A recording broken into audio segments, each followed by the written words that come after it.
Toronto City Council has adopted a bold strategy to reduce community-wide greenhouse gas emissions in Toronto to net zero by 2040. It is one of the most ambitious targets in North America. And to reach net zero, more than 400,000 homes in Toronto must be renovated to be more energy efficient and to reduce fossil fuel use. The city is committed to providing support to help homeowners get to net zero.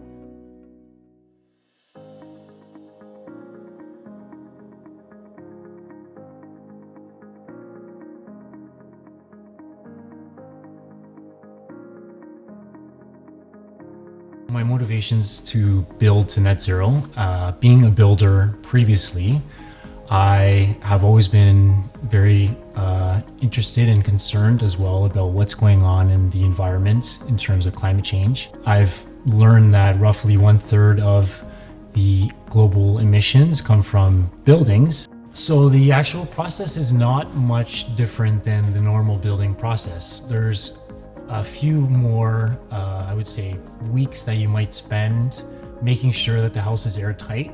But most of the things are similar to the normal building process where you're installing windows, you're installing insulation.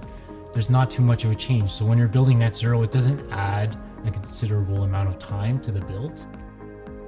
The hardest part about getting to net zero is getting the air change of 1.5 for a detached structure. So in order to get that, it required quite a lot of back and forth between my energy advisor, my insulation trades, and myself going through the house and finding all of the air leakage throughout the house. When it comes to building a house, the net zero is just one aspect of it. So I had a lot of things to think about and to work through. So I personally needed Jack to hold my hand and direct me and tell me how to get that air change to be 1.5, which is the hardest part. So I would suggest homeowners should seek out an energy advisor if they are looking to build a net zero. My name is Jack Joe, and I'm a master energy advisor. It's not just like you gotta get to 1.5 and how you get there and what if there's an issue, like how am I going to support you?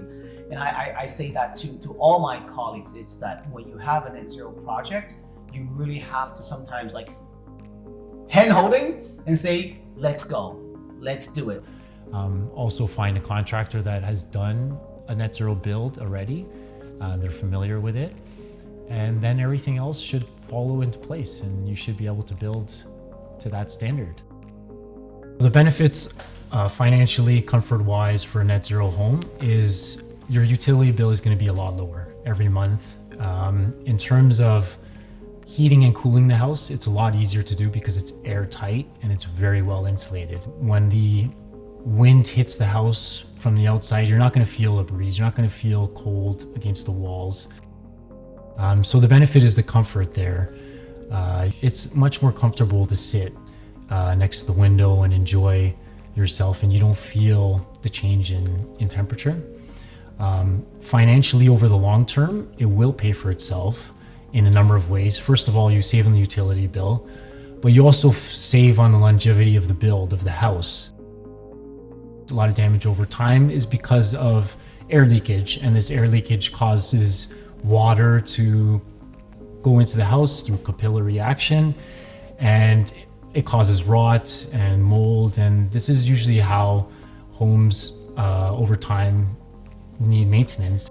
So when you build to net zero, you're building a better quality home that's going to last longer. So the fun benefit of net zero is the noise reduction. Across the street, I have someone building a house and you don't hear anything.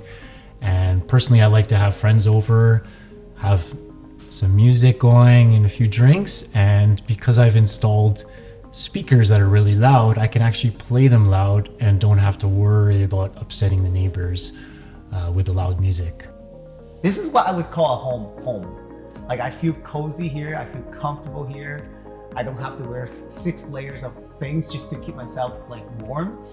And like this house just looks like a beautiful home. If you have an outdated property that has zero insulation, such as this house, you're already looking to do a renovation, then it makes more sense to get it to the net zero level because there is that added comfort. Financially, in the long term, it does make sense. I think it adds property values.